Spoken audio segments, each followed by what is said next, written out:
Ada mudah. Ni kat hilang semacam lah. Apingnya. Walau lah cakap beli. Ada ni saya awak duk tengok dan duk pilih brooch. Alhamdulillah. Cik Bia order brooch. Tengok ni. Yang ni design kosong macam ni. Yang ni design ada mata. Okey. Yang Cik Bia pilih ni jenis yang random.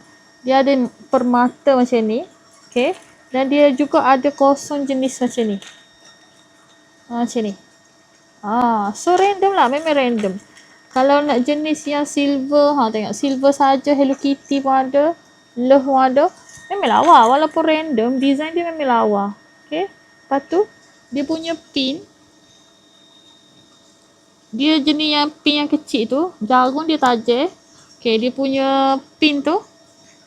Senang nak guna. Jarum dia tajam deh. Dia tak merosakkan awak punya kain tudung. Kalau beli 40 pieces ni ke awak kah macam ni.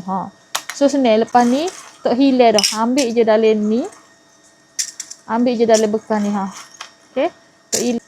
Tak apalah saya awak kalau nak beli lah beg kuning tu dah.